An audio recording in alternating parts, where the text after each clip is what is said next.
گله وقت چو و 54 روز در باز بون. زیادتری 5 روزای آگر به بازار چلل دهوک کفتی و تنها بازار کابلو ایرانه. دکاندارن وی بازاری خرابونک انجام دایه و اوتخوازم زیترین دم قربوی آوان بهتا کرن. وقت دکاندار سیکا چله آوان وعد داب و ما گفت و ما انشالله ده هاری کاری گلوی کن هر قربو کردن نه بس هاری کاری های ام حس که ام متادی نبره که دنگ خوب گهی نوان و ام ممنون توان اینجی کوه هاری کاری بزیترین وقت بوم بهتا کردن دامشین دکانت خوبه کن یعنی مثلا داشتین تشتیب کنه بکرین بکنه تفه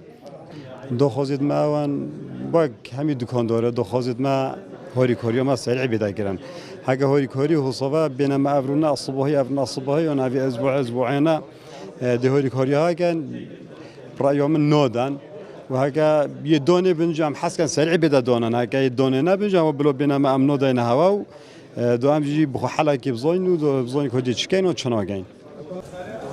ماودوم های کاسبکار و دکاندارن بازار چلت بیکارن. روزانه دیتنا شینوارن سوتنا بازار حسرتات کشن. چندین سوس به هاتی ندان لیتان ها دزگهن پیوندیدار هیچ هاریکاری و قربو یک پیشکش نکریه. خربه بون عمل ویره و اکو جه پیوندار بین سرخد تشتکی بوان دکاندارا بکن و هم حس کم زیترین دم گله وقت چو و 54 روز در باز بون حتی وگاف که چی بو منهات یکرن هم گله حس کن هاریکاریه که ما بکن زیترین وقت یعنی زیترین وقت هم گله کت بیزار بوین هم دکاندار آخر گله کت بیزار بوین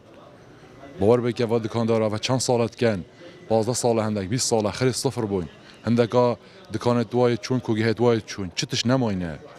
دکاندار مخر بطالن و کسی که شولنین بکتن و خر ساکین آخر جلکت پاکش تینش قهرت خدا نشم ساکن چاردا ایتین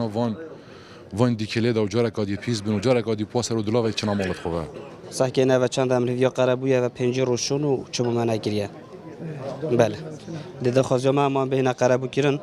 الحمدلله باش با وری پاکش کرد همه قربو کرد بونو دم جارا کادی دکانت خود زفراندان وکی بره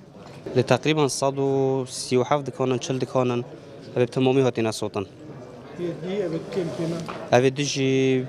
نزدیکی 6-7 دکانن اوید دیکیلو آو اوجی تشت و پیج بوین خود هر جاریت بین و اسبوع بهت و هشتا چه دیار نینه الیکی نیسان افساله آگر به بازار چلل دهوک کفت و 137 دکان تمامیات نسوتن و زیان مادی بر بدهان دکان دیترجی کفتن. لیتان ها او نهاتین قربو کرن و بدستک خالی و ایک بطال جاواره سوزن حکومتت کن. آمد بریفکانی کانال آسمانی پیام دهوک